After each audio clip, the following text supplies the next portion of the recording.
Bueno, buenas tardes, lindo este encuentro del centenario del Grecio. Les damos a todos la bienvenida. Y antes de presentar al que nos va a acompañar en esta tarde, le cedo la palabra a Santiago que nos va a dar la bienvenida. Hola, buenas tardes a todos, paz y bien. Estamos otra vez reunidos para disfrutar de una tarde de formación nuevamente. Eh, y bueno, en este caso, en la celebración que tenemos desde el presente año hasta el 2026, son distintos jubileos que van a dar nuevo significado a nuestras vidas, tanto en lo personal como también en la vida de la fraternidad. Sabemos que la Navidad es grandiosa, es algo hermoso, es una conjugación de muchos sentimientos también, y que nos ofrece la oportunidad para reconocer el inmenso valor de cada persona, porque se celebra el nacimiento del Redentor, el Redentor de todos y de cada uno de los seres humanos. Eh, que así como dio un nuevo significado a mi vida, un día al regresar al trabajo, mi hija, yo abro la puerta y mi hija sale a mi encuentro con los brazos en altos. eh, Eso hizo un clic en mi vida y reconocí aún más lo grande que es el Señor con nosotros, de todo lo pequeño eh, que nosotros somos ante Él. Reconocer su grandeza, reconocer su humildad y bajar nosotros desde nuestra forma de ser, pensar y obrar a como Él quiere desde el Evangelio. Y bueno, sin más, le cedo la palabra a Fray Joaquín o Débora, ¿lo presentás por favor? Sí, cómo no, gracias Santiago. Bueno, para los que no lo conocen, el hermano Joaquín Gersisich es capuchino, vive en la Fraternidad del Sagrado Corazón de Jesús en Córdoba capital. Allí se dedica junto a su fraternidad al acompañamiento pastoral de los jóvenes universitarios que en grandes cantidades se acercan a esa comunidad. Hace muchos años sus servicios en la orden lo han vinculado con la pastoral vocacional y el acompañamiento formativo de los jóvenes que ingresan a la orden. En el año 2018 realizó estudios de espiritualidad franciscana en la Escuela Superior de Estudios Franciscanos de Madrid y actualmente se halla estudiando la licenciatura en Teología Dogmática en la Universidad Católica de Córdoba. Él nos va a hablar hoy, recién decíamos, antes de que ingresaran ustedes, que este centenario del Grecho es muy especial, ¿no? Para nosotros de los dos de este año, por lo menos es el que más ternura nos da. Y el título que él le puso es Grecho, Pasión por lo humano y por el Evangelio. Gracias, Joaquín, por tu generosidad en responder esta invitación. Bienvenido. Muy buenas tardes, hermanas y hermanos, paz y bien. Eh, Bien, vamos a pasar directamente a la proyección de unas diapositivas para que sea lo más ágil posible el encuentro. Desde ya, más que agradecido a toda la UFS por la apertura y la confianza para este espacio.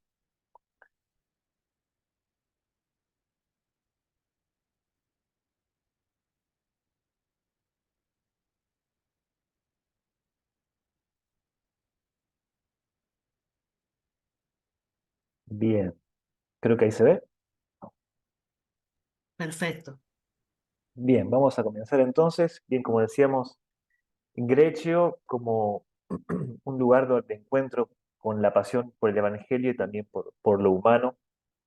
Así se titula un poco este momento y en estas dos claves vamos a querer compartir entonces la charla. Al momento de una introducción, bueno, ya bien sabemos como familia franciscana estamos viviendo este gran centenario, los 8 siglos de este último tiempo de Francisco, de estos últimos años, con muchísima profundidad, con grandes elementos que van a marcar la vida suya y también lo que será la herencia carismática para nosotros, ¿no? Años de la vida de Francisco que van generando como un acrisolamiento, ¿no? de su alma y, donde vamos a poder notar entonces una acentuación de la dimensión humana y evangélica en clave de discípulos y a nivel de iglesia, ¿no? Entonces, en estos últimos años que como estamos comenzando a celebrar, ¿no? De la vida de Francisco, 800 años de la regla, 800 años de Grecio, 800 años de los estigmas, 800 años de el cántico de las criaturas y de la muerte de Francisco, vamos entrando como en un tiempo muy especial y muy denso, y queremos hacerlo también de la mano de los escritos y geografías primitivas, ¿no? Las primeras narraciones de la vida de San Francisco, escrita también por los frailes, y como un modo concreto y también como eh, muy próximo, muy fundamental para nosotros al momento de una referencia eh, de la vida de Francisco para nosotros. Entonces, como un texto concreto que se va a utilizar para esta pequeña charla va a ser una pequeña porción de lo que se le dice la primera vida de Celán, ¿no? La vida del Beato Francisco, para poder entonces encontrarnos con lo que fue el acontecimiento de el pesebre que Francisco celebra en Grecio. Bien, al momento de acercarnos al texto, vamos a primeramente tratar de considerar el contexto, ¿no? El contexto biográfico de Francisco, y tratar de entonces, a partir del contexto, eh, intentar sintonizar con el modo, con la forma, con lo que Francisco tenía en el corazón al momento de llegar a esta gruta, a esta cueva en Grecio, ¿no? ¿Qué es lo que Francisco viene cargando al momento de esta celebración?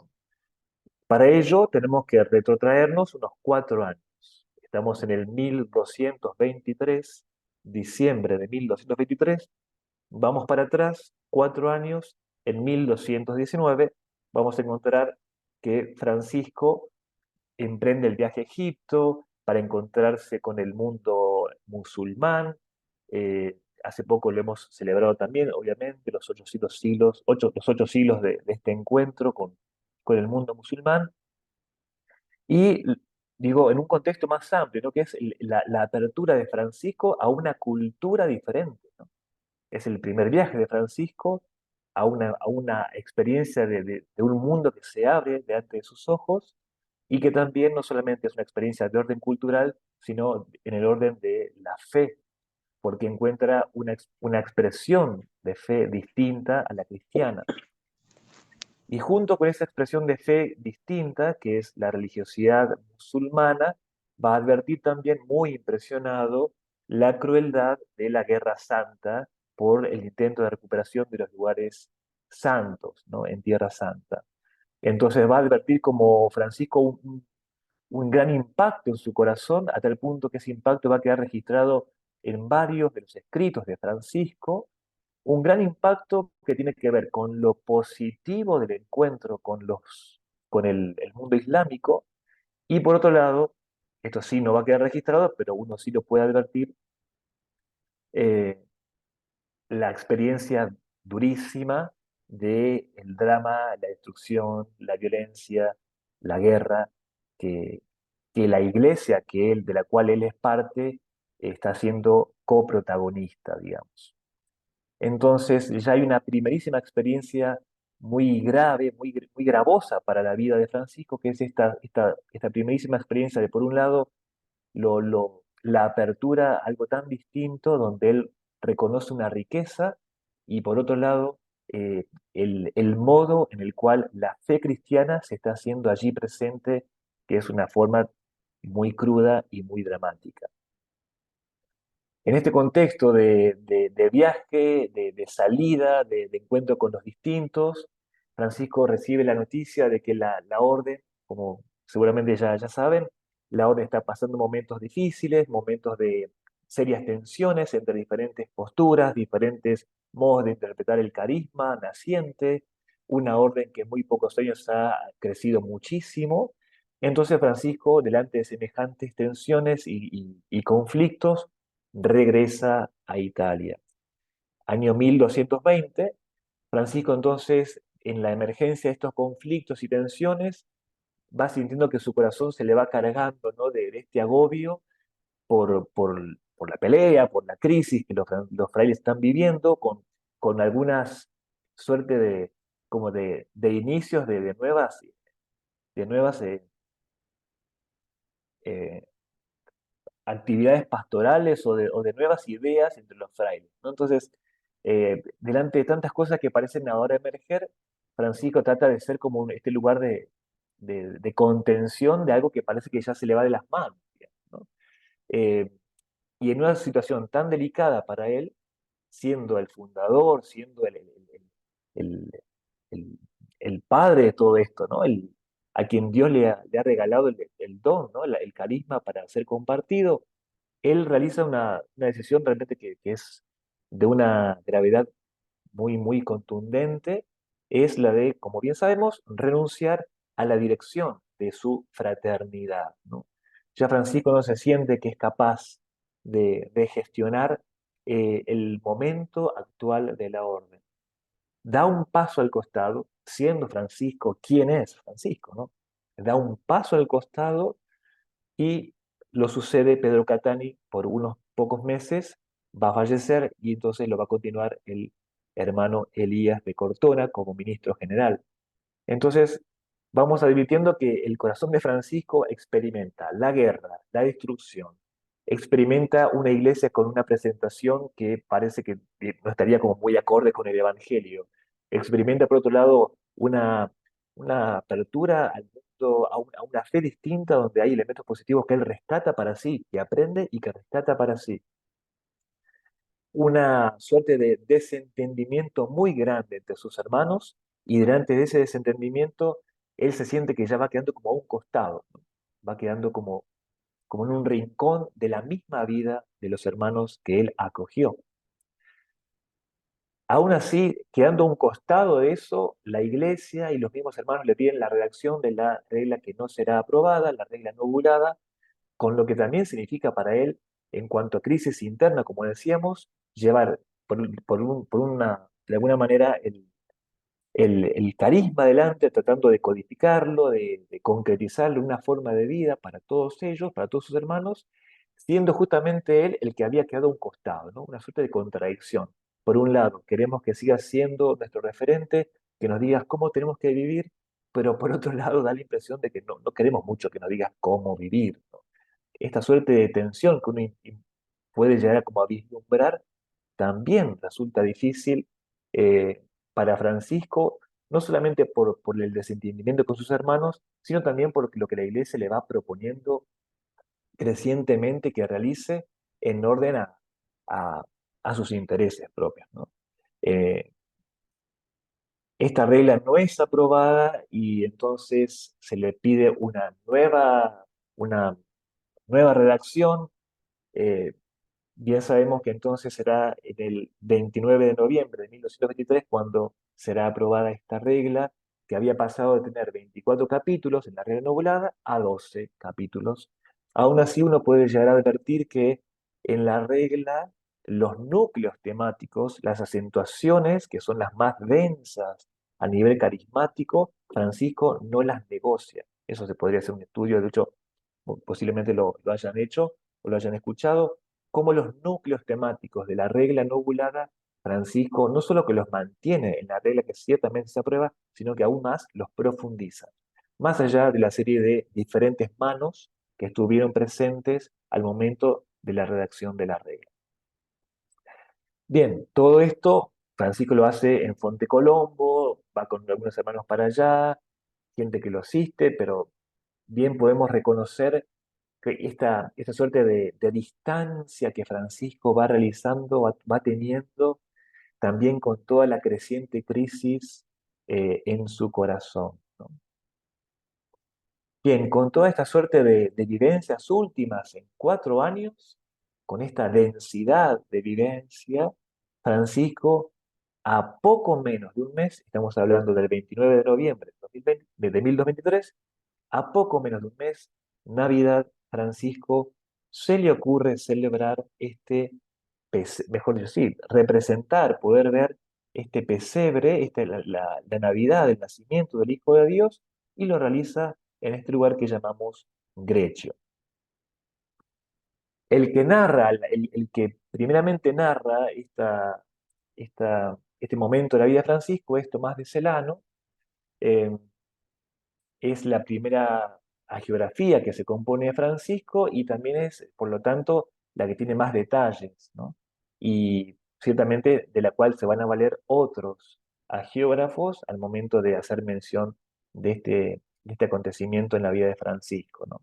Entonces, como es la primera y la más extensa, ciertamente es de la cual tenemos que valernos para tratar de acercarnos a este momento tan especial de Francisco. Antes de pasar como una suerte de consideración de lo que este momento nos deja a nosotros, les voy a invitar a que tengamos un poquito de paciencia para que podamos tratar de advertir la riqueza del texto. Son como, ahí vemos 4 puntos, y esta parte de la geografía es un momento bisagra, es al fin de la primera parte, y como bien saben, nada está hecho al azar cuando uno escribe estas cosas, así que evidentemente quiere dejar algo en claro, digamos, ¿no? Algo quiere dejar resonar como momento bisagra, este momento de Francisco para el lector y para el que se acerca a la geografía. Entonces vamos a advertir que quizás uno tiene una suerte de idea, una noción, una suerte de imagen de cómo habrá sido el pesebre que Francisco celebró y compartió, y que es, cuando uno se acerca al texto, lo que realmente, por lo menos según este geógrafo, vivió Francisco. Dice que al comienzo de la narración comienza hablando de este gran deseo, este vivo deseo de Francisco, este gran propósito de observar siempre en todo el Santo Evangelio y, según la doctrina del Señor Jesús, seguir sus pasos con suma atención, con todo cuidado, con todo el anhelo de su mente, con todo el fervor de su corazón. Tenía presente en su memoria la humildad de la encarnación y la caridad de la pasión, ¿no? Entonces, al momento de un acercamiento a esta celebración, uno advierte que ya hay una clave evangélica, discipular, que es muy contundente, con un sentido de totalidad muy claro, con el cual el geógrafo nos quiere presentar a este Francisco que se acerca al pesebre. Y va a continuar hablando diciendo que en el deseo de celebrar esta memoria del niño que nace en Belén, Francisco lo que quiere contemplar es algo muy específico. Dice, pone en boca de Francisco esta expresión, ¿no? Yo deseo celebrar la memoria del niño que nació en Belén y quiero contemplar de alguna manera con mis ojos, y dice, lo que sufrió en su invalidez de niño, cómo fue reclinado en el pesebre y cómo fue colocado sobre heno entre el buey y el asno. Continúa diciendo la narración que luego se va a preparar el pesebre, se trae el heno, se colocan los animales, y dice allí todo está caracterizado por una simplicidad, por una pobreza, por una humildad. Grecho es la nueva Belén. Todo entra en un clima festivo, la selva, el bosque, las rocas, los hermanos cantan, la gente, todo transcurre entre cantos de alegría, y termina diciendo en esa siguiente partecita que se celebra el rito solemne de la misa sobre el pesebre. Francisco va a leer el Evangelio, va a predicar. Al momento de predicar, lo hace con todo su cuerpo, con todos sus sentidos, al punto tal que parece casi que exagerado, y dice, se pasaba la lengua por los labios, ¿no? Como relamiendo esa suerte de dulzura que se le generaba cuando pronunciaba el nombre de Jesús o del niño de Betlehem, ¿no? Como si gustara y saboreara en su paladar la dulzura de estas palabras, ¿no? Va concluyendo la narración hablando de que el heno tiene propiedades curativas, que el heno que se colocó en el pesebre, en esa cuna, y sobre el cual se celebra la Eucaristía, ese heno después se reparte para los animales que estaban enfermos, incluso para las mujeres que tenían problemas para dar a luz, incluso para las personas de ambos sexos. Para todos resulta ser un medio de curación, ¿no? Entonces, una suerte como de milagro último con el cual termina la narración. Bien, teniendo en cuenta estos elementos que yo quería destacar, a partir justamente de estos elementos con los que nos encontramos, podemos pasar entonces a una consideración de qué es lo que Francisco deseó vivir en la Navidad de Grecia. La Navidad de Grecio no es un momento entonces aislado o romántico en la vida del hermano Francisco, ¿no?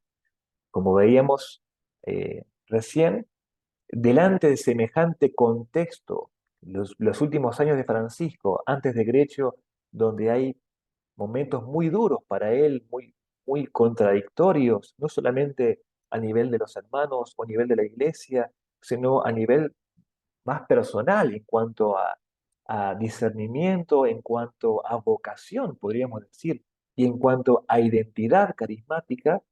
Francisco, en ese momento tan delicado, donde le han aprobado hace poco menos de un mes, le han terminado de confirmar, mejor dicho, la forma de vida para él y sus hermanos, celebra este pesebre y dice, yo quería contemplar, quiero contemplar con mis ojos de alguna manera, como decíamos ahí, la fragilidad, las penurias, ¿no? La incomodidad que el Hijo de Dios vivió en Belén, ¿no?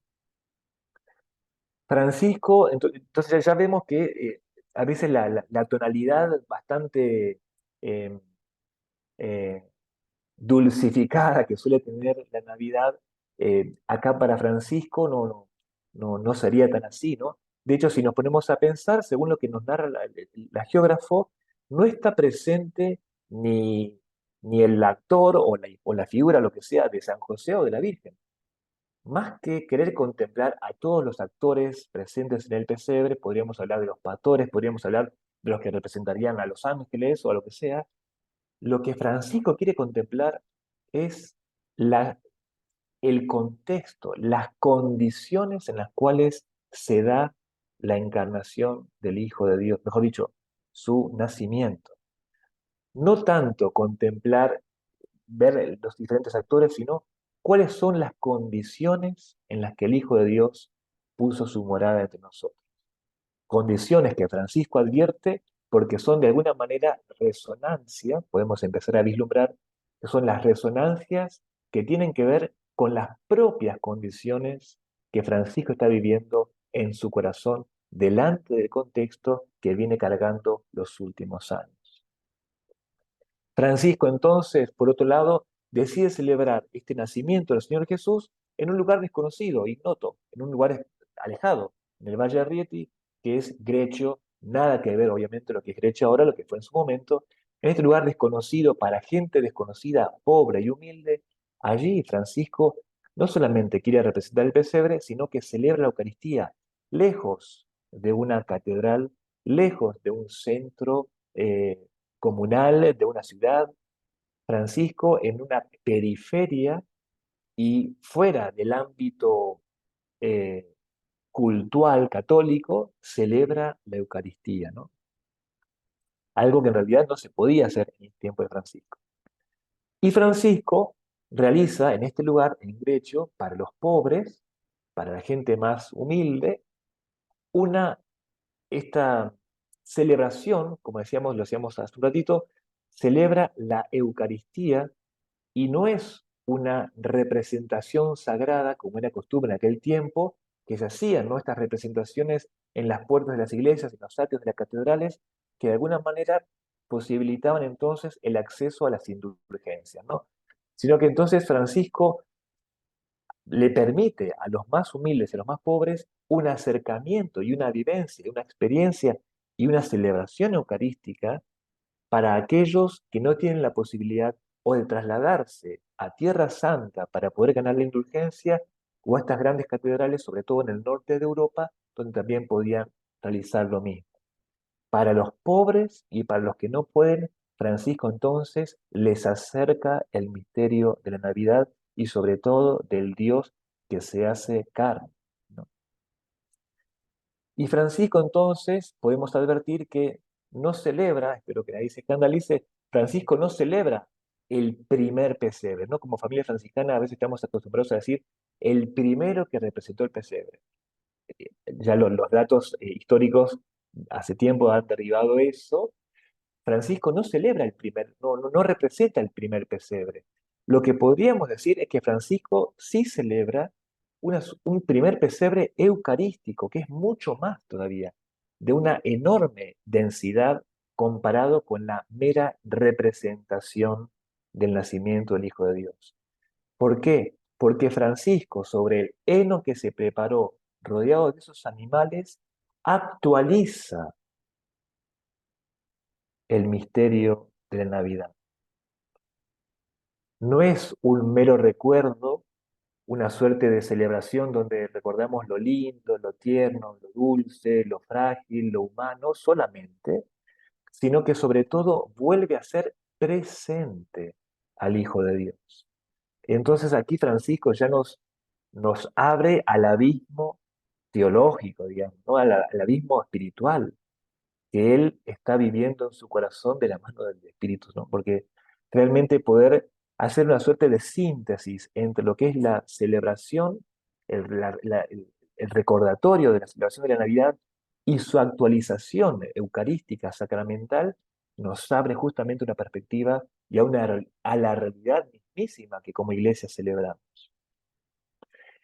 En esta realidad que se celebra, que es la Eucaristía, donde el mismo Hijo de Dios se hace presente, como Francisco más de una vez insiste, si podemos recordar la admonición número 1, lo dice 3 veces, diariamente el Hijo de Dios, diariamente, este continuo bajamiento suyo, esta suerte de presencia continua de Dios.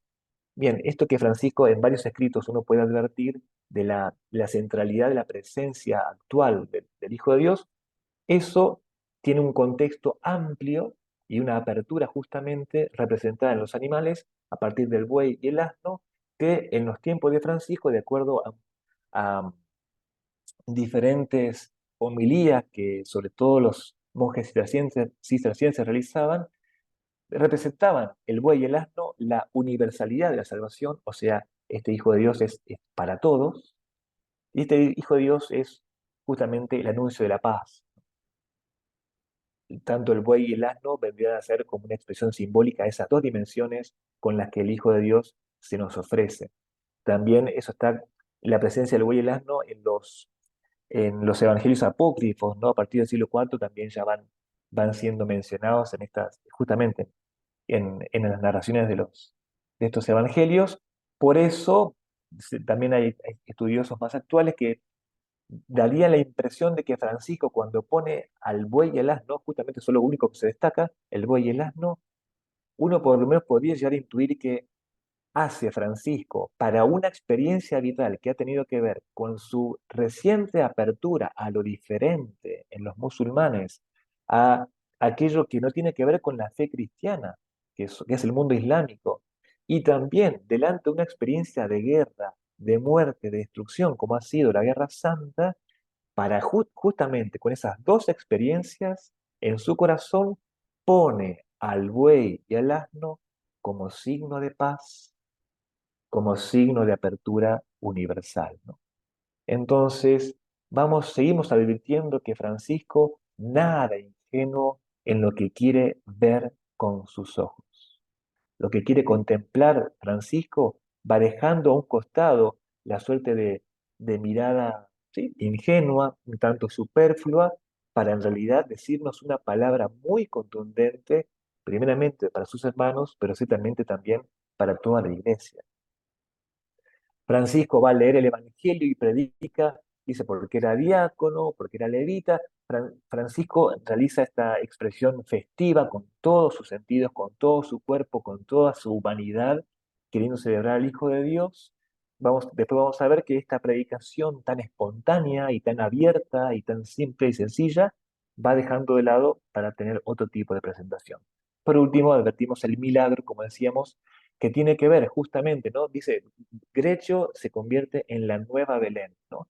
Belén, que significa casa del pan, la casa del pan, ¿por qué? Porque Belén, o sea, porque en Grecho se celebra la Eucaristía, ¿no? Entonces, así como se celebra la Eucaristía, que es el remedio por excelencia y el beneficio por excelencia, el heno viene a ser como un recordatorio de lo que se celebró justamente en esta cueva, en esta caverna, ¿no?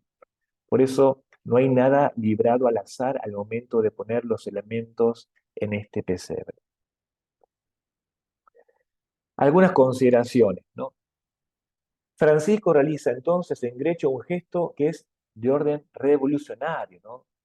Por eso así tiene que ser leído, ¿no? No como una cosa linda, bonita, festiva, donde nos alegramos todos por la Navidad, sino que en realidad está queriendo decir algo, primeramente para sí, ¿no? A nivel personal, porque el Francisco que viene con el corazón grabado, pesado, ¿no?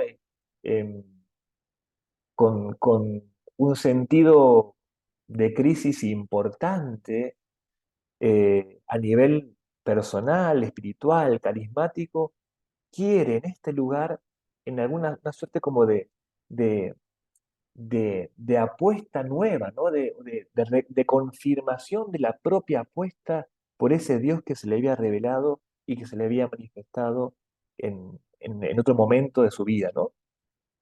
Grecio viene a ser como una suerte de expresión y de reunificación simbólica y sacramental de un corazón de Francisco cargado con tantas cosas que lo han herido, que lo han lastimado y que han generado una división, no solamente en sí mismo, sino en su contexto más próximo, que es el contexto fraterno. Por lo tanto, Grecio se vuelve para los hermanos, para toda la orden, una provocación. Francisco, volviendo a decir, yo quiero ver esto del Hijo de Dios, vuelve a decirle a sus hermanos, aquellos a los cuales la Iglesia le confirma la regla, la forma de vida, llamativo, ¿no? Que a poco de haber sido confirmada una forma de vida para los hermanos menores, Francisco celebra en Grecio cómo es esta forma de vida.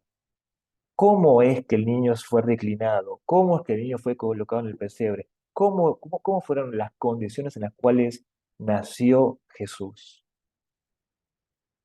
Daría la impresión de que o hay una necesidad de recordar o una necesidad de volver a indicar, o por lo menos algo quiere dejarse como más establecido en plano simbólico, digamos. Pero por lo menos va llamando la atención de que algo Francisco quiere decir. Y también, como veíamos, que Grecio es un espacio abierto, ¿no? Es un gesto de apertura para una iglesia que tiene como una presentación, como decíamos, bélica, o una iglesia que se concentra en algunos lugares.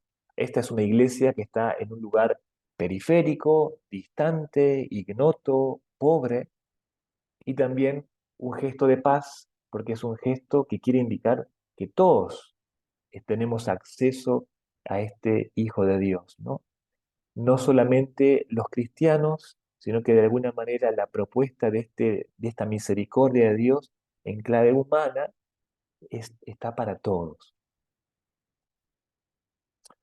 Entonces, en cuanto a perspectivas para la resonancia humana y evangélica, que son los dos elementos con los cuales comenzamos esta charla, podemos advertir que, primeramente, la crisis personal de Francisco va dejando traslucir se va dejando traslucir como una búsqueda de lo que el Señor en su momento le mostró. Interesante el verbo. Francisco dice, el Señor me mostró, el Señor me condujo y me dijo que yo tenía que vivir según la forma del Santo Evangelio, ¿no? Porque nadie me lo mostró, dice, es contundente, muy contundente. Nadie me dijo cómo, el mismísimo Señor me lo reveló, ¿no? Con toda la alusión de orden visual, ¿no? Yo lo vi porque Dios me lo mostró. Sin embargo, da la impresión de que con el paso de los años y el crecimiento de la orden, lo que era tan claro a los ojos está dejando de serlo, porque delante del conflicto, tensión y el desentendimiento de los hermanos, lo que era tan claro a los ojos, ahora Francisco lo necesita volver a ver. Por eso necesito contemplar con mis propios ojos. Y no solamente para mí, sino que mis hermanos vuelvan a ver dónde está el punto de partida, el punto que nos dio inicio como fraternidad. En la dimensión simbólico-plástica de la personalidad de Francisco advertimos que hay una apuesta muy contundente, no solamente en cuanto a reconstrucción suya, sino en cuanto a eh, elemento carismático e identitario que quiere dejar para los hermanos.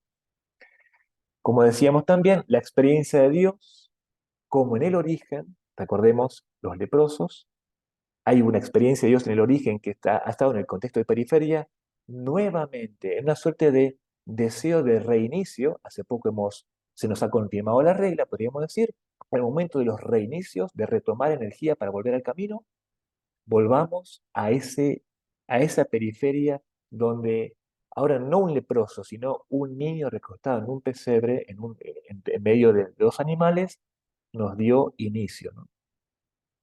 Entonces, el Grecio es un punto de interpretación. Grecio no es solamente un lugar al cual me dirijo para sentirme a gusto, ponerme contento porque Dios está con nosotros, que sí, que está bien, está excelente, sino yo encuentro que Grecio me da sentido existencial, me vuelve a dar rumbo. En Grecio yo encuentro las claves fundamentales de la forma de vida. Lo que necesitamos que se nos confirme por medio de 12 capítulos, lo podemos ver en algún sentido resumido en la humildad de la encarnación. De hecho, si recuerdan, el texto comenzaba diciendo, la humildad de la encarnación, la caridad de la pasión. La dimensión de la fe va a evitar entonces dos grandes tentaciones. Uno, que Francisco caiga en la nostalgia, ¿no? ¿Qué es lo que nos pasa a nosotros? ¿A quién no le pasaría? Quizás también posiblemente a él. La nostalgia de el todo tiempo pasado fue mejor, los inicios que han sido eh, los mejores, cuando todo sonreía, cuando todo iba bien, cuando éramos pocos, ¿no? La tentación de la nostalgia, por un lado, o esa otra gran y sutil tentación de la culpabilización, porque cuando el horizonte, ¿no? El contexto se va oscureciendo porque hay, como decíamos, tensiones, conflictos, un evangelio que parece que la iglesia no estaría siendo tan clara al momento de presentarlo porque la presentación es tan distinta a lo que uno advierte en el evangelio, porque advierte solamente de guerra y intereses. Y delante de eso, uno podría decir, alguien acá tiene la culpa. La culpa de este desentendimiento lo tienen los frailes, mis hermanos, que no me entienden. Es más, me van dejando a un costado, al punto tal que me tuve que quedar a un costado de la orden. O la culpa la tiene Dios, que fue el que me invitó a esto y me deja, como decimos nosotros, en Pampa y la Vía, si se me permite la expresión. O la culpa la tuve yo, que no supe ser fiel, de alguna manera no supe entender lo que Dios me pedía. Alguien debe tener la culpa. O me hundo en la nostalgia y en la depresión, o me dejo atraer por este gusto que puede tener la culpa al momento de encontrar en alguien, ¿no? La razón de este drama. Frente a esas dos tentaciones, Francisco, viviendo el sacramento eucarístico, celebrando, habla de un Dios presente hoy. Francisco habla de un Dios que hoy baja, que hoy vuelve a asumir las mismísimas condiciones que asumió en su momento. Y este mismo Hijo de Dios es el que me regala la esperanza teologal. Puedo huir, ¿no? del, el- del callejón en el que me mete la culpabilización o la tentación de la nostalgia, ¿no? ¿Por qué? Porque me quedo ubicado en el presente que celebrado sacramentalmente me vuelve a decir, este mismo Hijo de Dios sigue tan presente como en aquel tiempo y me regala la esperanza para caminar. La encarnación de Dios va a permitir entonces la apertura y la comunión con lo diferente. Lo decíamos, esa experiencia de Egipto es una experiencia muy contundente y podemos leerlo en ambos sentidos. A partir de la encarnación del Hijo de Dios, que asume todo lo creado, ¿no?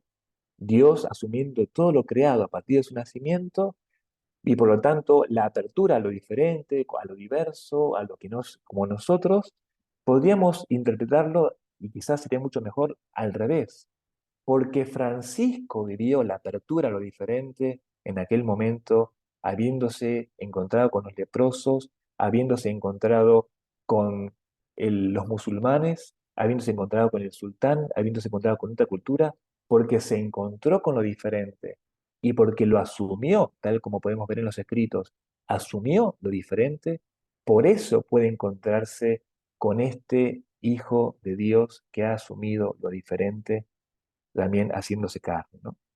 O sea, no es que yo me paro en la encarnación para entonces abrirme a los demás, sino que quizás desde la experiencia humana de animarme, obviamente siempre sostenido por la fe y por el Espíritu de Dios, ¿no? Pero yo, porque estoy animado por el Señor, me animo a la comunión con el universo. Y en lo diverso, en la experiencia, solamente en la experiencia, desde la experiencia de comunión con lo diverso, puedo advertir la proximidad de la encarnación. El seguimiento de Jesús para Francisco, eso uno lo podría advertirlo en los escritos de Francisco, la enorme coherencia que hay. Cuando Francisco habla de seguimiento, no habla de un aspecto dinámico de ir por un lado o por otro lado, no habla ni siquiera de aspectos que tienen que ver con el ser más buenos o ser más correctos o ser más santos. Cuando aparece la palabra seguimiento en los escritos de Francisco, y hoy lo veíamos recién cuando comenzaba el texto, y después cuando Francisco habla de condiciones, cuando Francisco habla de seguimiento, habla de pobreza, penurias, estrechez, ¿no? Diríamos nosotros, cruz. Contemplar entonces estas condiciones como signo para él mismo y para sus hermanos, en el binomio totalmente estrecho de entre pesebre y cruz. Pesebre y cruz actualizados en el misterio eucarístico. Vemos entonces, empezamos a vislumbrar, ¿no? Estamos en el año 1223, la apertura del corazón de Francisco a la radicalidad con la que el Espíritu de Dios está obrando en la última etapa de su vida. Todavía nos queda por celebrar, ¿no? Pero ya vamos advirtiendo la hondura a la que Él se abre y que obviamente también Dios lo va invitando, ¿no? Cuánta contundencia y cuánta densidad, ¿no? A nivel de misterio celebrado con elementos muy sencillos, muy simples, ¿no? Cuánta densidad para nuestra forma de vida franciscana.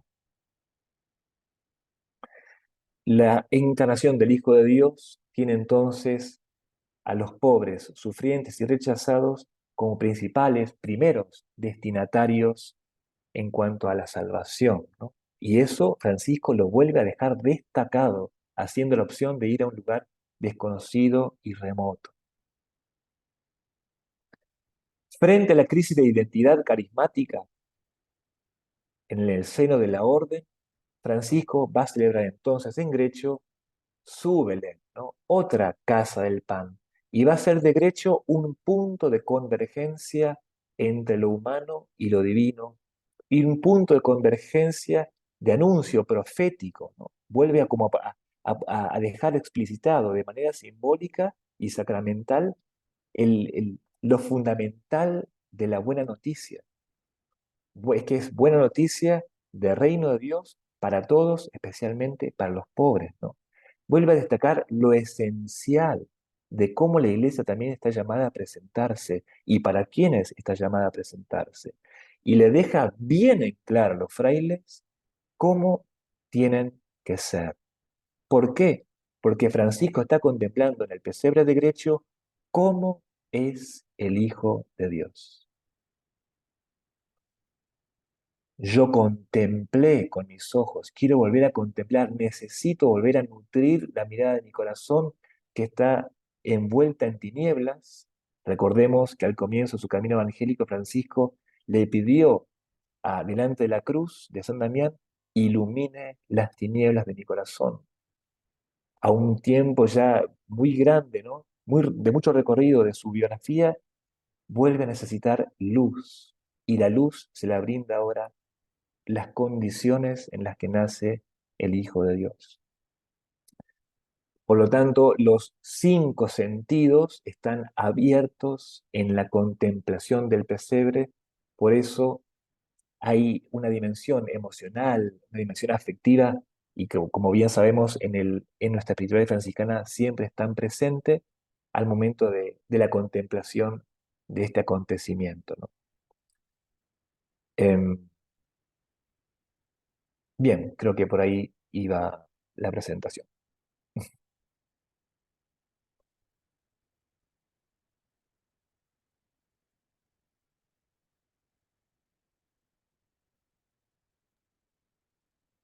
Uno podría decir lo siguiente, podríamos decir como dos par de elementos más. Primeramente, el hecho de que Francisco, bueno, esta biografía es del año 1230 aproximadamente, y a poquito, Francisco fallece en 1226, se escribe esta primera geografía oficial, y ahí nomás ya hay otras geografías que se van escribiendo. Está el oficio rítmico de Julián de Espira, después otra biografía de Enrique de Abranches, y vamos a advertir que muchos elementos presentes en las geografías que se van sucediendo a poco de la muerte de Francisco van dejando llamativamente muchos de estos elementos con los cuales nos encontramos. Se va a ir como olvidando lenta y progresivamente las condiciones en las cuales nace el Hijo de Dios. Al punto tal que, por ejemplo, cuando este Enrique de Branches haga alusión al misterio, al nacimiento del Hijo de Dios en la vida de Grecho, ya no va a poner Grecho en una cueva, no lo va a poner en un lugar pobre, desconocido, sino que lo va a poner en la catedral de Spoleto.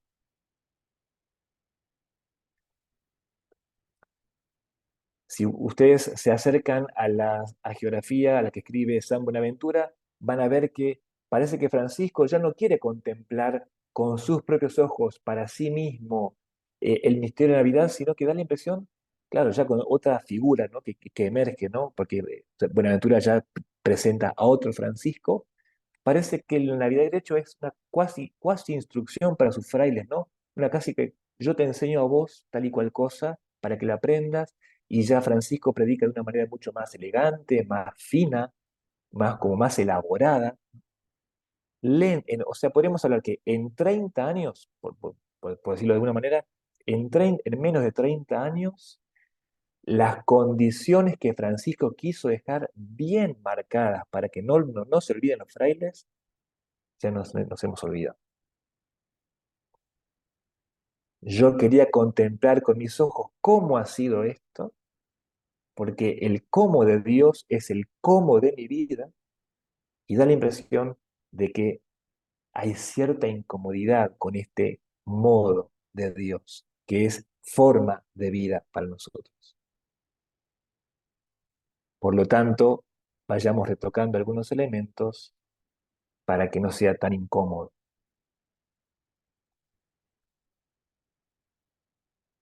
Y otro elemento que a considerar me parece a mí tiene que ver con el hecho de que eh, es inmensamente apasionante el hecho de que Francisco está celebrando Grecio y todavía le queda por vivir los estigmas, todavía le queda por vivir el cántico de las criaturas, todavía le queda por vivir su Pascua, ¿no?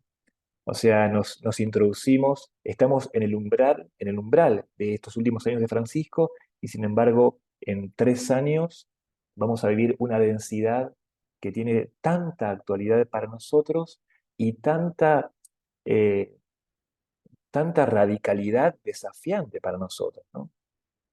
Yo digo, quizás esos son de los elementos que tenemos que tener en cuenta, y que ciertamente, por un lado, uno no deja de admirar y de apasionarse con la belleza en elementos tan simples con los que Dios le ha regalado, ¿no? Eh, a Francisco y a nosotros este don, ¿no? Pero creo que quizás tenemos que hacer el esfuerzo, ¿no? Porque uno tiende a pensar en dos cosas, ¿no? Tiende a pensar primero que el pesebre es algo de orden, sobre todo en el orden de los sentimientos, ¿no? De los sentimientos entendidos como, bueno, la ternura del niño Dios, la calidez del niño Dios. Claro, porque ciertamente ahí está muy bien, ¿no? Es un bebé y la Sagrada Familia, y la familia de Nazaret, ¿no? Pero Francisco no está contemplando, de hecho no está ni Jesús, no está ni María ni José, ¿no? O sea, no está tanto el interés de Francisco en ello, sino, como decíamos, en contemplar lo real de la opción de Dios.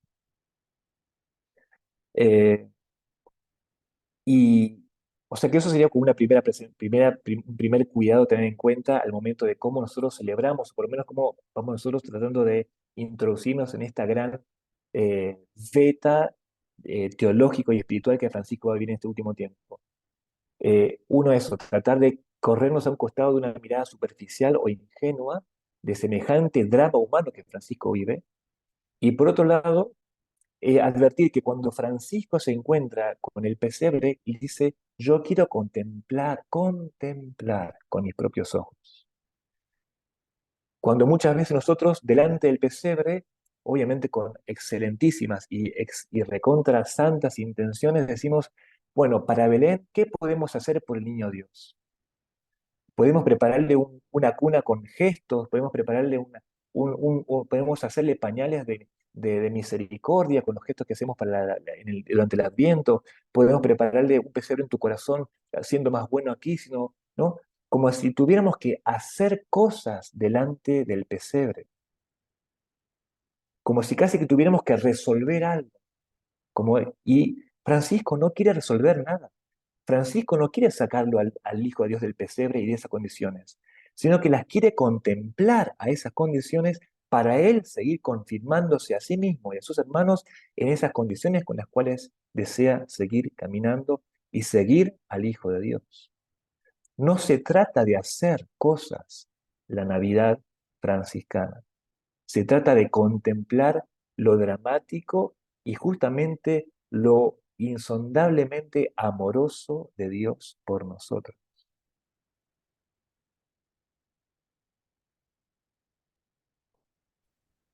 No es que yo tenga que hacer cosas, ¿no?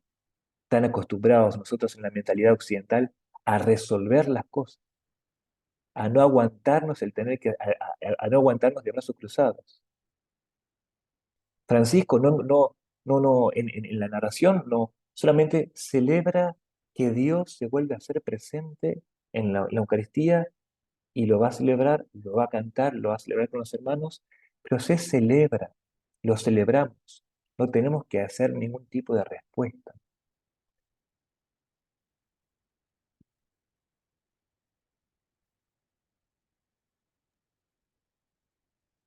Bien, Joaquín, el texto es de una belleza maravillosa, ¿no? Eh, Me quedé pensando, me impresionó esta unión que él hace entre la encarnación y la Eucaristía, ¿no? O sea, esto no lo había reparado, que es la misma cosa, es lo mismo, ¿no? Es verdad que viene a la cabeza la admonición 1, donde él dice, del mismo modo que Dios se encarnó, baja al sacramento. Ahora, abrimos ahora para los que quieran compartir algo, pero antes quiero preguntarte por qué repetiste varias veces la palabra radicalidad, el seguimiento radical de Francisco. Dos veces creo que usaste la palabra radical y quisiera preguntarte qué entendés vos por seguimiento radical. Una buena pregunta. Procedimiento radical creo que es la... eh, y bueno, te podría invitar a que leamos juntos, si querés, los escritos de Francisco, por radicalidad, ¿no? Si uno toma los escritos de Francisco, va a advertir que siempre cuando habla de seguimiento, uno dice, bueno, seguirlo a Jesús, entonces es como que voy a anunciarlo a los demás que necesitan del Evangelio, cuando sigo a Jesús de manera radical, eh, bueno, porque ahora dejé de ser malo, ahora soy bueno, dejé de ser pecador, ahora soy santo, y en realidad Francisco, cuando habla de radicalidad, habla de una suerte de, como un querer asemejarse, como un deseo de participación en lo más contrario a lo que uno desea, ¿no? Recordemos la misión número 5. ¿De qué nos podemos gloriar nosotros? De nuestras enfermedades y de llevar diariamente a cuestas la Santa Cruz de nuestro Señor Jesucristo. O sea, cada vez que Francisco va a pensar en radicalidad, va a pensar en aquello que ninguno de nosotros quiere contemplar. Si me decís, hagamos una misión, buenísimo. Si me decís, seamos más buenos, bueno, sí, a ver, me tengo que esforzar un poco más, que bueno, igual estaría buenísimo, ¿no? Eh, pero Francisco en los escritos no te deja en paz, ¿no? Recordemos, recordemos que también seguramente vamos a hacer mención en estos años, ¿no? Creo que es de 1224, la carta de un ministro, que es una carta no solamente la planteamos como la carta de la misericordia, ¿no? El gran documento, por decirlo de alguna manera, de la misericordia, y nosotros creo que no somos, a ver, voy a hablar por mí, no soy consciente de la densidad que allí está. O sea, para mí, la carta al ministro se lee solamente teniendo atrás del texto la cruz de San Damián. No hay otra forma de leer ese texto. Porque ninguno de nosotros, yo digo, a ver, ninguno, perdón, vuelvo, me corrijo. Yo, eh, a simple vista, hablando de lo visual, a simple vista, me iría para el lugar absolutamente contrario, ¿no? A las antípodas, lo que Francisco te dice, ¿no? Francisco le dice, aunque lleguen a azotarte, aunque lo haga 1000 veces, que siempre encuentre tus ojos misericordia, si la quieres, si no, ve a buscarlo y pedirlo. Y aparte interesante todo lo que significa lo visual, como bien sabemos, como expresión afectiva y la más profunda personal, eh, justamente en aquello que más nos cuesta, que es mirar, Francisco es lo que más insiste. Entonces vemos que las actitudes pedagógicas de Francisco siempre tocan el núcleo podríamos decirlo así, el núcleo del ego, ¿no? Es un maestro espiritual, Francisco, ¿no? Y no solamente lo toca de manera teórica, ahí está lo hermoso de Francisco, lo hermoso de la espiritualidad nuestra. Francisco, todo lo que va a decir en los últimos años de su vida, lo va a decir para los demás porque se lo está diciendo a sí mismo. Yo soy el que no quiero verlos a estos, porque no entienden la forma de vida que el Señor me regaló. Yo soy el que los quisiera agarrar a estos y enseñarles, enseñarles como me parece que hay que enseñarles para que aprendan lo que significa esto. Sin embargo, delante de semejante pretensión, que podemos ver muy sutil todavía presente y genialmente presente en el Testamento, delante de semejante pretensión, Francisco le escribe, entre comillas, o mejor dicho, le escribe a este hermano y en el fondo se escribe la carta de misericordia. Gracias. Bueno, ahí Betina. Hola, Betina. Bueno, hola, paz y bien para todos. Primero, bueno, agradecer al Consejo Nacional que armó este espacio y a Joaquín por compartir con nosotros. Muchas gracias. Eh, el domingo pasado estuvimos desde el Centro Franciscano de Argentina, estuvimos escuchando una charla de Fray Marcos Quesada que nos hablaba de los 800 años de la regla. Y coincidió, no casualmente, obviamente, en algo que dijiste, Joaquín, sobre la inteligencia, la audacia y la tenacidad de Francisco, sacándolo en sus ideas de ese romanticismo de correr por el Prado descalzo, ¿no? Y me llamó mucho la atención la coincidencia de esta reflexión, ¿no? Y por otro lado, quería preguntarte, porque hablaste de Francisco que mira lo diferente, y si me animo yo a la comunión con lo diverso.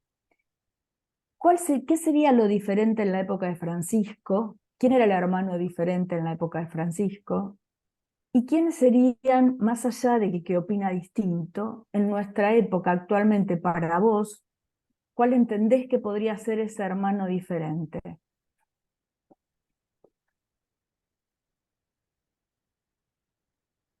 Si yo no Muy entendí buena mal, pregunta.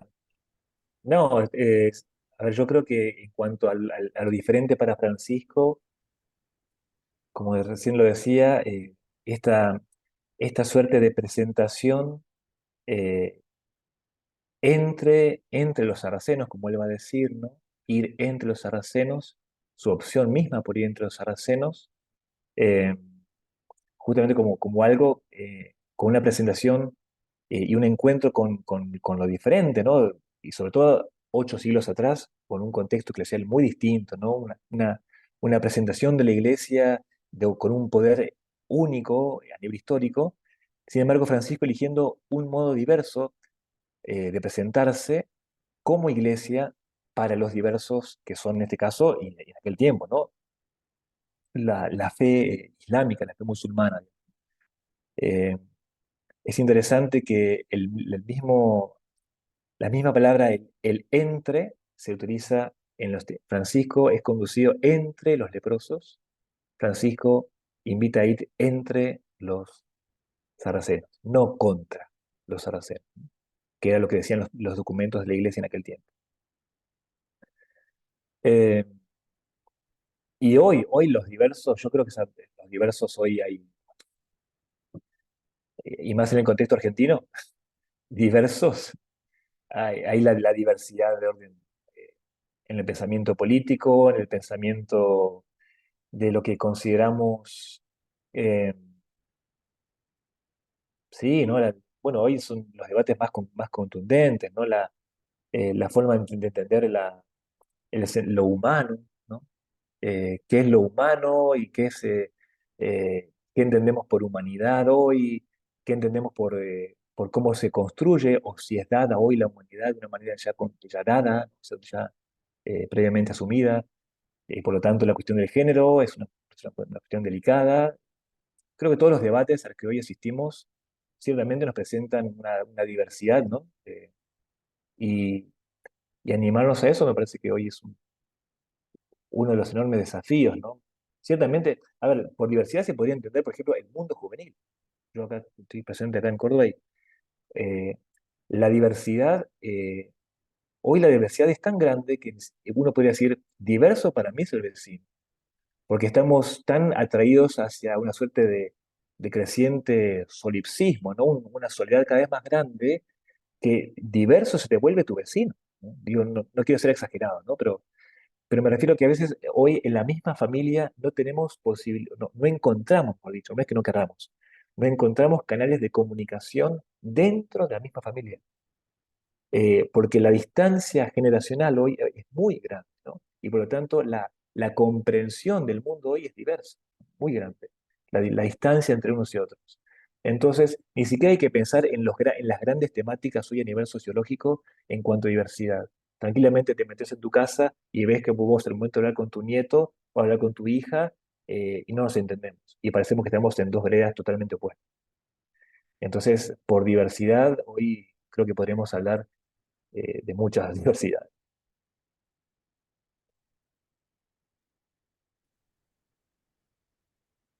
Gracias, Betina. María Consuelo, ¿estás ahí? ¿Te podemos ver o estás sin video? ¿Puedes abrir tu audio? Ahí te vemos. Hola, Consuelo. Hola, ¿qué tal? Bueno, muchas gracias por la reflexión sobre hecho. Eh, yo quería preguntar, sin ánimo no, de quitarle belleza a lo que fue este momento, tenía esta pregunta.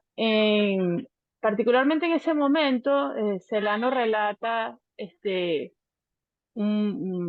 cómo este día cae viernes. Y como era costumbre, pues el viernes no había que hacer ayuno, no se podía comer carne. Y más bien Francisco dice, no, ¿cómo va a ser? Tenemos digamos, celebrar hasta las paredes, dice Celano, tienen que comer carne, ¿no? Y el fraile recién comentó también que celebró pues la Eucaristía, que era algo que no se permitía en ese momento en la época. Entonces, la pregunta va por los lados de cómo ayornar un poco es lo que yo podría interpretar como desobediencia de San Francisco en su momento a estas dos, digamos, normas de la iglesia, que de algún modo él pues desobedece hermosamente, probablemente, pero al fin y al cabo es desobediencia. ¿Cómo podemos, digamos, traspolar eso al día de hoy? No, primero que no sé si, ahora no recuerdo el texto, no sé si en el texto de Celano habla sobre el tema de las carnes, eso no lo recuerdo ahora en ese momento, eh, pero sobre respecto de la otra intención de Francisco, que es la de ir a celebrar allí, yo creo que sí que hay que entender una cosa en Francisco. Eh, Primero, uno no va a encontrar en Francisco en ninguna parte de sus escritos ninguna suerte de palabra que tenga que ver con lo conflictivo o con lo belicoso, ¿no? Francisco no va a no va a asumir esa presentación al momento de los escritos que por lo menos hasta ahora tenemos conocimiento. Sin embargo, las opciones de Francisco sí son agudas y sí son con una deliberada intención, ¿no?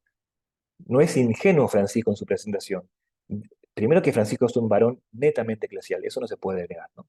O sea, Francisco, los mismos escritos lo van a decir, va a estar siempre, eh, incluso con algunas expresiones muy duras, digamos, muy exigentes en cuanto a la eclesialidad de los hermanos y de la orden. O sea que ese es el punto fundamental. Pero desde esa eclesialidad, ahí está la genialidad, ¿no? Que Francisco no pelea contra, ¿no? Pero sí ofrece una nueva propuesta. Yo creo que, digo, respecto a la pregunta, María Consuelo, yo creo que lo genial nuestro es no ir contra alguien, ¿no? O sea, Francisco no va contra, ¿no?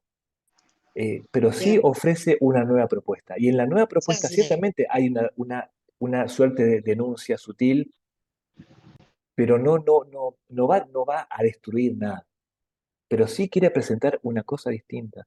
Entonces, hay una osadía, hay una inteligencia, como recién decía la hermana, hay una inteligencia en cuanto a la propuesta y no hay nada de ingenuidad. Pero lo hace siempre desde dentro, ¿no? Desde dentro de la iglesia. Yo creo que eso hoy a nosotros se nos complica mucho porque justamente se nos invita a eso, ¿no? ¿Cómo puedo ser yo creativo, creativa, para tener una presentación que sea de carácter netamente eclesial, pero que justamente presente, o sea, en realidad tendríamos que ser así.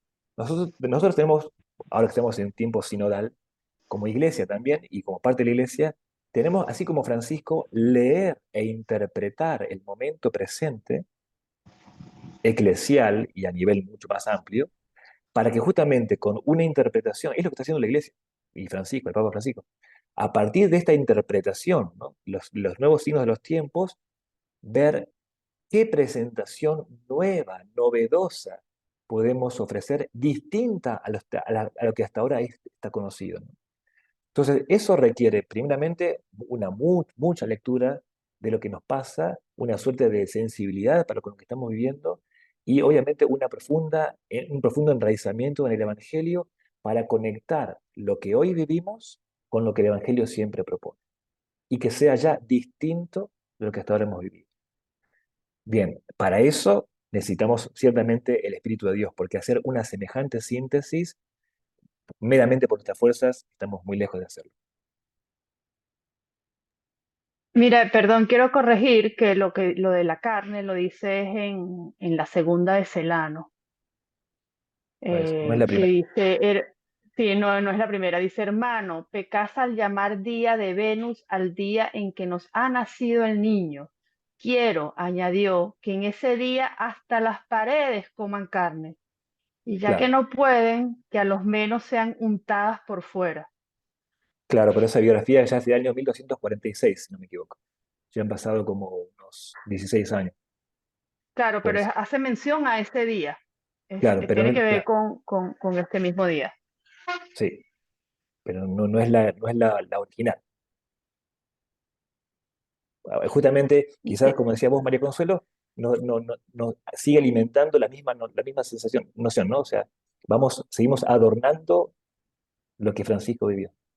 Ahora le ponemos también carne, nos vamos olvidando de las condiciones que Francisco quiso contemplar.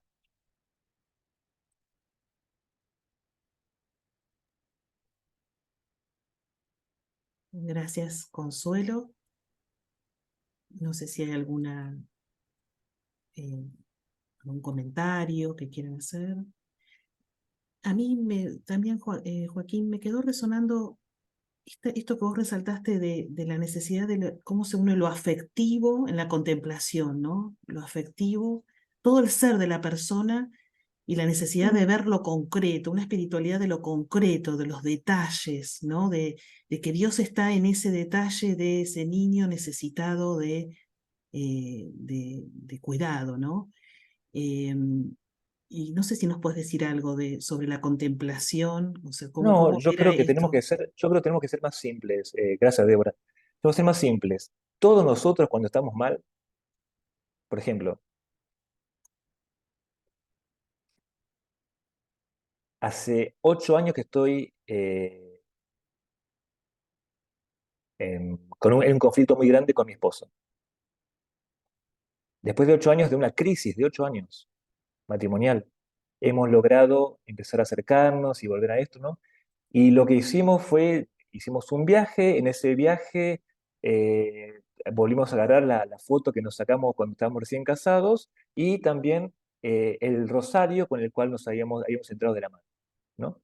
Entonces, comimos juntos una cena, compartimos una cena y volvimos a poner en la mesa que compartimos la foto y el rosario. Después de 8 años, ahora que entre los dos tenemos 50 y pico años los dos, y 8 años de crisis, yo vuelvo a significar, ¿no? En una cena compartida con la que la que es mi esposa, significar lo que yo el punto fundamental de mi vida con ella viví, ¿no? La opción que yo hice. Eh, Todos somos seres simbólicos, digamos. Entonces, eh, a ver, a mí a ver, qué sé yo, atravesé una enfermedad y en mi cuarto, no sé, la última bendita que me pusieron y que me retiraron cuando ya me retiraba de la clínica. Eh, a ver, dejamos, ¿no? Porque somos seres sacramentales, digamos, ¿no? Entonces, simbolizamos en lo concreto de nuestra vida humana esa otra dimensión más profunda que nos conecta para personas de fe con lo trascendente, ¿no? Entonces, Francisco es simplemente humano, esta es la genialidad nuestra, ¿no? Es uno nuestro, ¿no? Él, en lo que él quiere contemplar, en estas condiciones que él quiere contemplar, vuelve a querer como reunificar, yo digo, no, me parece a mí, y también porque yo todo esto que digo lo digo porque lo he también tomado muchas cosas de otros frailes, ¿no? Así que no crean que yo esto lo hago por un motu propio así fundamental, ¿no? Eh, pero ciertamente hay como una suerte de reopción evangélica, ¿no? Y como todos bien sabemos, lo simbólico nos da una capacidad de unidad muy grande que va mucho más allá del orden intelectual. Eh, pero eso es un dato humano, digamos, es un dato humano. Lo que Francisco hace es hacerlo con plena conciencia y con deliberada intención. Eso es lo que hace. No se queda solamente en el plano del sentimiento, bueno, porque ahora Jesús estoy con vos y bueno, aunque los demás no me entiendan, yo te sigo a vos que soy pobre y humilde y soy hermano menor, aunque el resto se muera y no me importa más nada, no. Francisco lo hace para sí mismo y le está recordando a los frailes que la forma de vida que hemos profesado, si nos ha confirmado, de alguna manera puede interpretarse, puede leerse desde este lugar que no solamente recuerdo, sino que actualizo en cada Eucaristía. La forma de vida queda actualizada en cada Eucaristía. Me animaría a decir, y espero no estar errándole, creo que sí le estoy errando, pero bueno, por eso lo digo con mucho respeto, podremos decir que los franciscanos, cuando celebramos la Eucaristía, alcanzamos a visualizar, a vislumbrar la densidad de nuestra forma de vida.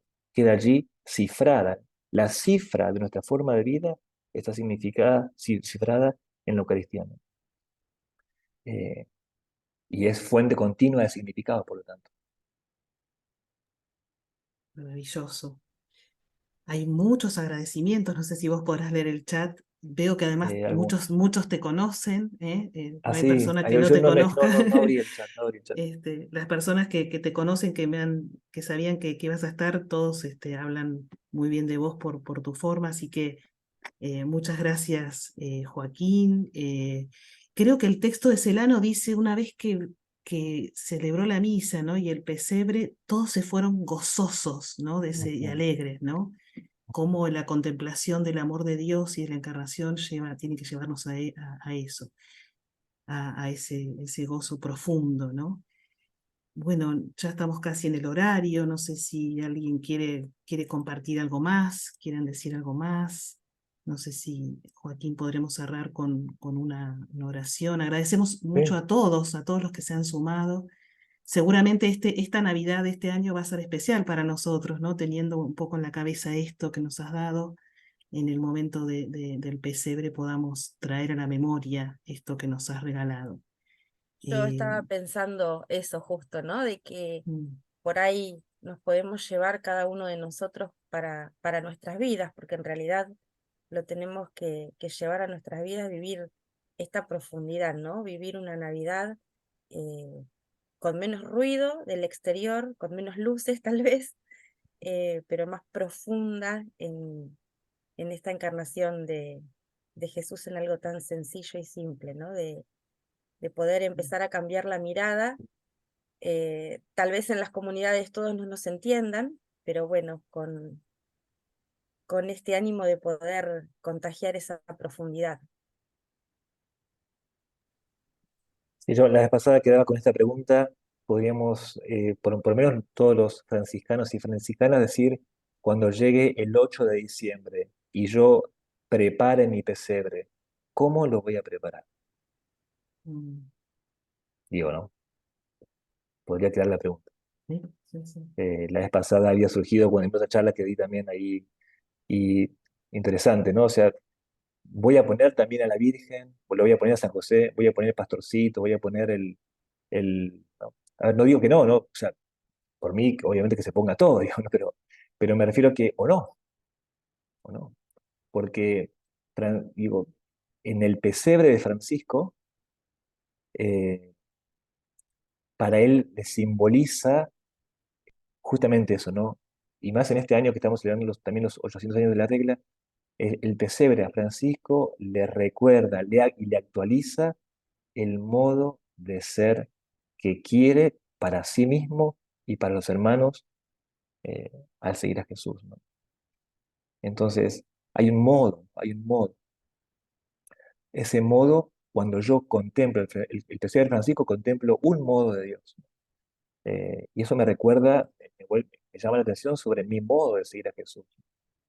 Entonces, advierto que ciertamente es muy posible que advierta muchas resistencias, tanto internas como de mi contexto, de mi círculo familiar y eso, digamos, ¿no? Pero bueno, cada uno sabrá, ¿no? Pero yo, más que nada, creo que con que quede la pregunta ya está bueno, ¿no? La pregunta acerca más allá de todo lo que pueda poner en el pesebre, eh, bueno, que me quede la pregunta sobre cómo Francisco, o le recuerdo, ¿no? Cómo Francisco lo vivió y por qué lo vivió así. Y por qué Francisco eligió poner lo que puso solamente en el pesebre. Y no solamente eso, sino con lo otro, ¿no? En el pesebre de Francisco, sobre el heno y sobre dos animales, entre dos animales y un poco de heno en una cuna, Francisco celebra la misa. Entonces, hay una actualidad. Mm. Bueno, eso ya es la entrada en la vivencia propia del misterio. Entonces, claro, digo, es Sí, toda una invitación. sí, sí, sí. Ahí Miriam nos compartió la página de franciscanos.org. Está muy buena ese texto porque ponen todos los pedacitos de las fuentes de las hagiografías donde está este relato, está bueno a veces comparar, ¿no? Cómo cuenta uno y De otro. hecho, va a estar buenísimo. Sí, cada uno cuenta desde aquello que quiere resaltar, y creo que hay hasta unas fuentes modernas también, ¿no? Que traen. Así que qué lindo volver a aprovechar esta Navidad y volver a esos textos una y otra vez para poder celebrarlo.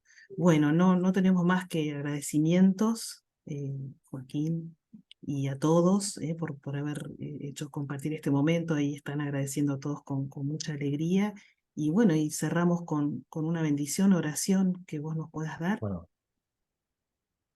bien, simplemente, bueno, primero a cada uno de ustedes, hermanas y hermanos, muchas gracias por la paciencia, porque es mucho tiempo.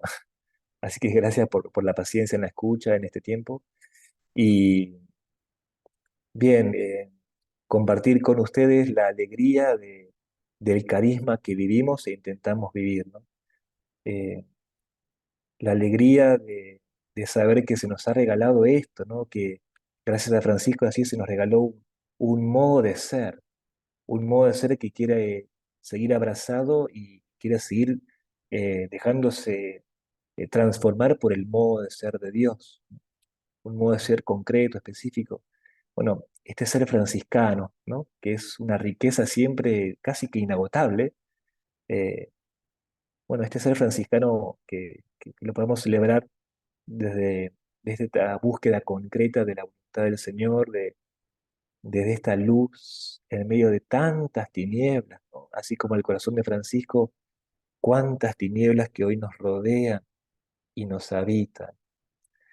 Entonces, pedirle al Señor Jesús que nos regale la luz del Espíritu Santo para que podamos animarnos a recorrer este tiempo de gracia que sin lugar a dudas es de estos centenarios y, y que la gracia nos continúe trabajando para que se nos note en el cuerpo, se nos note en las opciones, se nos note en la forma de estar presentes y compartir, que se nos note que el modo de ser de Dios se hizo modo de ser nosotros. El Señor nos bendiga y nos guarde, nos muestre su rostro y tenga misericordia de nosotros, nos mire con bondad y nos conceda su paz. La bendición de Dios, Padre, Hijo y Espíritu Santo. Amén. Gracias por la paciencia. Gracias a vos, paz y bien para todos. Muy buenas noches para todos. Paz y Muy buenas Gracias. noches, muchas Muchas gracias. gracias. Qué lindo, muchas gracias, hermano. Gracias. Buenas noches, muchas gracias. Paz y bien. Muchas gracias. A todos. Muchas gracias. Joaquín. Gracias. Gracias. Ustedes, gracias a ustedes. Gracias, hermanos hermosos. Besitos. Chao, chao. Chao. Chao, nena, mira quién está ahí. Gracias por todo. Que tengan buenas noches. A Un placer. ustedes. Buenas noches. Muy enriquecido. Buenas noches. Buenas noches a ustedes. Gracias. Lindo verlos. Paz y bien para todos. Paz y bien. Así bien. Paz y bien. Gonzalo, estabas ahí, no te veía. Paz y bien. Así bien. Recién terminado la Eucaristía. Hablando de Eucaristía. Bien. Saludos, Paco. Joaquín. No escuchó nada, Gonzalo. ¿Qué haces, Gonza? ¿Cómo va? ¿Todo bien? Acá está Lucía Páez, te manda saludos. Saludos para ella. Hola, Lucía. Un abrazo grande. Naciste de Gales. No verlo, porque yo decía, no vamos a poder verlo porque yo no. ¿Cómo le llaman? ¿Lío? No, es una reunión. No me conociste, Bueno, no me hasta los perros nos acompañan. Miguel, qué lindo verte, Miguel. Miguel, ¿cómo estás? No, que pasa mucho para reír porque tiene la computadora. Que vea cada uno. Bueno, gracias Joaquín, Bueno. gracias, gracias. Que estén bien. Chao. Que Gracias. estén bien, adiós. Gracias. Buenas noches. Cerramos. Buenas Buenas noches. noches. Chao, Adiós, que Abrazo. descansen, que Buenas noches. descansen. Adiós.